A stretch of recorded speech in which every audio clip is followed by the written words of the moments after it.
आपने जम्मू की वैष्णो माता का नाम अवश्य सुना होगा। आज हम आपको इन्हीं की कहानी सुना रहे हैं, जो बरसों से जम्मू कश्मीर में सुनी व सुनाई जाती है। कटरा के करीब हंसाली ग्राम में माता के परम भक्त श्रीधर रहते थे। उनके यहाँ कोई संतान न थी। वे इस कारण बहुत दुखी रहते थे।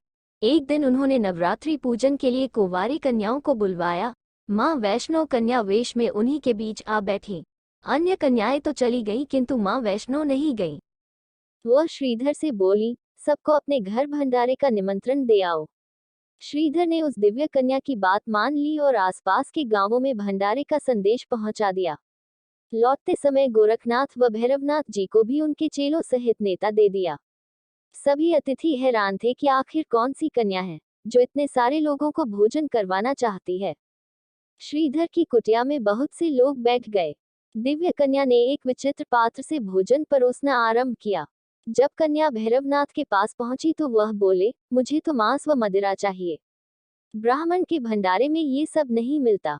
कन्या ने दृढ़ स्वर में उत्तर दिया। भैरवनाथ ने जिद पकड़ ली, किंतु माता उसकी चाल भांप गई थी। वह पवन का रूप धारण कर त्रिकूट पर्वत की ओर उड़ चली। भैरव ने उनका पीछा किया। माता के साथ उनका वीर लंगूर भी था। एक गुफा में मां शक्ति ने 9 माह तक तप किया। भैरव भी उनकी खोज में वहां आ पहुंचा। एक साधु ने उससे कहा, जिसे तू साधारण नारी समझता है, वह तो महाशक्ति है।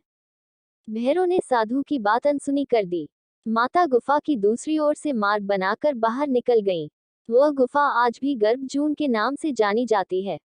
देवी ने भैरव को लौटने की चेतावनी भी दी, किंतु वह नहीं माना। मां गुफा के भीतर चली गई। द्वार पर वीर लंगूर था। उसने भैरव से युद्ध किया।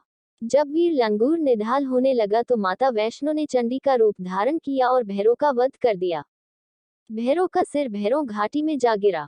तब मां ने उसे वरदान दिया कि जो भी मेरे दर्शनों के पश्चात भैरव के दर्शन करेगा, उसकी सभी मनोकामनाएं पूरी होंगी।